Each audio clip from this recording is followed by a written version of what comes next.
আসসালামু আলাইকুম, কেমন আছো সবাই? আই হোপ সবাই ভালো আছো। আমিও তোমাদের দোয়ার ভালোবাসায় ভালো আছি। চলে আসলাম আর একটা পিঠার ভিডিও নিয়ে। আমার ভিডিওটা যে যেখান থেকে দেখছো সবাইকে অনেক অনেক শুভকামনা ও দোয়া রইল। ভিডিওর শুরুতে একটা লাইক দিয়ে ভিডিওটা কন্টিনিউ করবা। এই তো পানি ফুটে গেছে, দিয়ে দিলাম শুকনা চালের গুঁড়া 3 বাটি দিলাম এটার। আর পানির ভিতরে লবণ দিয়ে দিছিলাম। এখন চালটাকে ভালোভাবে আটাটাকে সিদ্ধ করে নিতে হবে। শুকনা চালের গুঁড়াতে পানি একটু বেশি লাগে। তো সিদ্ধ হয়ে গেছে, নামিয়ে রাখলাম। এখন একটা ঢাকনা দিয়ে রেখে দেব 10 মিনিট, আটাটা যেন ভালোভাবে সিদ্ধ হয়। সেজন্য কাঠের খুন্তিটারে একটু পরিষ্কার করে তুলে নিলাম। তারপরে আটাটাকে ভালোভাবে মথে এখন আবার পাটায় ভালো করে মথে নিব। যত ভালোভাবে ছানা হবে পিঠাটা সুন্দর হবে। আর থাকো কি পিঠা বানাবো তোমরা দেখতে থাকো আমার সাথে। পাটাটাকে আড়াআড়ি করে নিলাম, রান্নাঘরে ছায়া পড়তেছে দেখতে পাচ্ছ। রাতের ভিডিও তো এই জন্য ছায়া পড়তেছে। আর পাটা আটা ছানার কারণে লেগে গেছে। এই তো একটু শুকনো চালের গুঁড়ো দিয়ে কিছু আটা নিয়ে এই যে চিকন চিকন লতার মতন বানায় নিতেছি।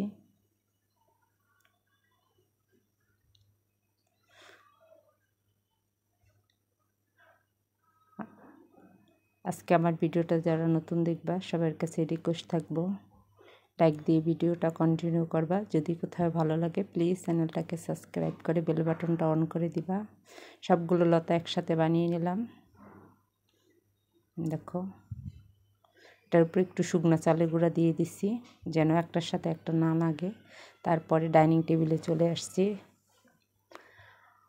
একটা চপিং বোর্ড দিয়ে দিলাম। এটার উপরে বানাবো। পাটাটা রেখে আসছি, ওখানে জায়গা কম, এই জন্য এখন এই যে একটা লতা বাম হাত দিয়ে ধরে ডান হাতে একটা আঙুল দিয়ে চাপ দিয়ে যে বানায় নিতেছি। ক্যামেরাটা বসাইছি হয়তো বা ওরকম বানানোটা ক্লিয়ার দেখা যায় না, পরে তোমাদেরকে আবার দেখায় দিব। ভিডিওতে আছে কিভাবে বানাইলাম। সবগুলো পিঠা এভাবে বানিয়ে নিব। এটাই হলো সঠিক নিয়ম চষি পিঠা বানানোর। গ্রেটার দিয়ে বানায়, কেসি দিয়ে কাইটা বানায়, ওগুলোতে পিঠা হয় না, ডাবল সময় লাগে। এটাতে আরও কম সময় বানানো যায় এভাবে বানালে। দেখো সবগুলো পিঠা এইভাবেই বানায় নিব আমি।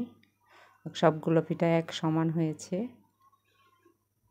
তো আমি সবগুলো পিঠা একা হাতেই বানায় নিব। প্রথমে লতা বানায় নিছি যেন তাড়াতাড়ি হয়ে যায়। সেজন্য গ্রেটার বা কেচি দিয়ে চষি পিঠা বানানো যায় না, প্রথম কাটতে হবে, তারপরে আবার একটা একটা করে এভাবে বানাতে হবে, তাতে অনেক সময় লাগে।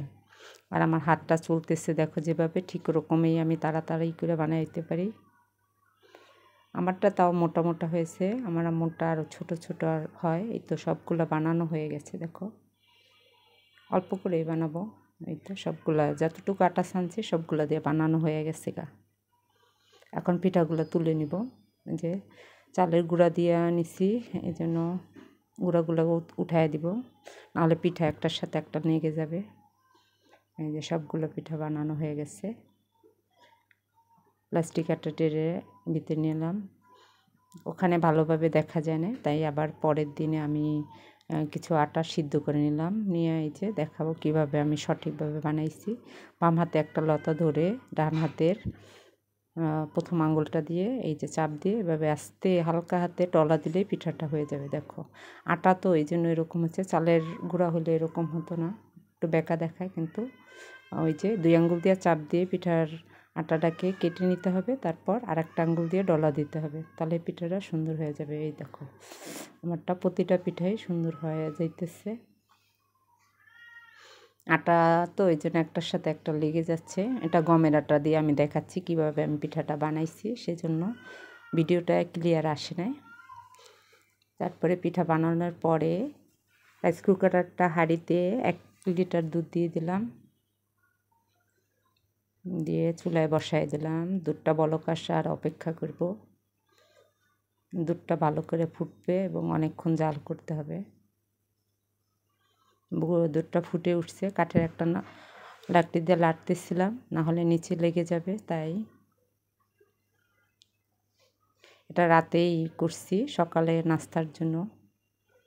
এই জন্য দেখো ছায়া দেখা যাচ্ছে, আর ক্যামেরায়ও সাদা, পিঠা সাদা, দুধ সাদা, সব সাদা দেখাচ্ছে। এখন বলক আসছে আর আমি পিঠা দিয়ে দিচ্ছি। আবার ফির বলক আসলে চুলার জালটা একদম ফুল স্পিডে দিয়ে দিলাম।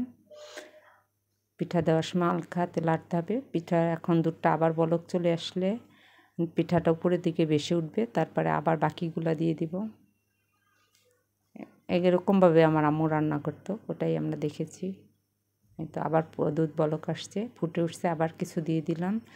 এভাবে করে ধাপে ধাপে আস্তে একসাথে দিলে দলা হয়ে যাবে, এই জন্য আস্তে আস্তে দিতেছি আর একটু নেড়ে নেড়ে দিতেছি যেন একটার সাথে একটা না লাগে।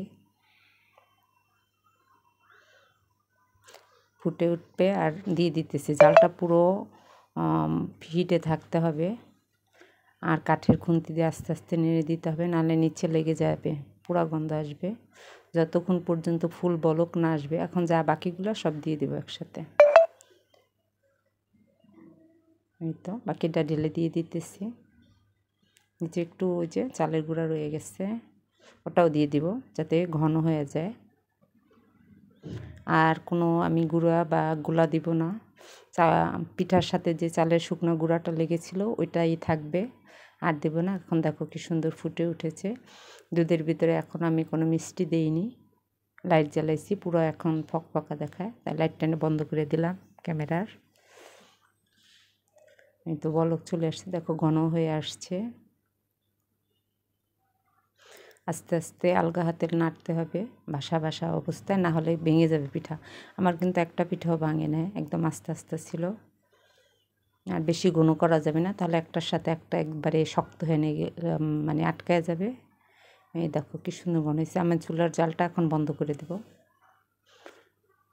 10 থেকে 15 মিনিট লাগবে। এখন আলগা হাতে একটু নেড়ে ঠান্ডা করে নিব। তারপরে এই যে গুড়টাকে আমি কেটে তারপরে একটু গরম পানির ভিতরে দিয়ে গোলায় নিছি, একটু জাল করেছিলাম। এখন চুলাটা বন্ধ করে একটু হালকা ঠান্ডা করে গুড়টা সেকে দিয়ে দিব। গুড়টাও ঠান্ডা হয়ে গেছে, গুড়টা ঠান্ডা আর এটা পিঠাটা একটু হালকা ঠান্ডা আছে, কারণ গুড়ের ভিতরে অনেক ময়লা থাকতে পারে, এই জন্য এই যে কাপড়ের ছাঁকনি দিয়ে সেকে নিলাম। দেখো একটু হালকা কিন্তু ময়লা দেখা যাইতেছে। এখন আলগা হাতে গুড়টাকে ভালোভাবে মিশিয়ে নিব। দেখো মিশিয়ে নিলাম। দুধ আর ফাটেনি, আর যদি দুধ গরম অবস্থায় দিতাম আর গুঁড়ো গরম থাকতো তাহলে দুধটা ফেটে যেত। এই তো দেখো পরের দিন সকালে কি সুন্দর হয়েছে পিঠাটা, খেতে অনেক মজা হয়েছে। তোমরা দেখতে পাচ্ছ মোটা একটা সর পড়েছে। এখন আস্তে আস্তে নাড়া দিয়ে দিয়ে খেতেছি। পিঠা বেশি ঘন হয় না আর একটা পিঠাও ভাঙে নাই, একদম দেখো আস্তে আস্তে। আজকের ভিডিওটা এই পর্যন্তই, আর বেশি বড় করব না। সবাই ভালো লাগলে ভিডিওটা লাইক দিয়ে দেখবা, আর এভাবে বানিয়ে খেয়ে দেখো। গ্রেটার বা কেচি দিয়ে কেটে চষি পিঠা বানানো যায় না, ওটা ভালো হয় না আর সময় বেশি লাগে। আজকের ভিডিও এই পর্যন্তই। সবাই ভালো থেকো, সুস্থ থেকো, নিরাপদে থেকো। আল্লাহ হাফেজ, আসসালামু আলাইকুম।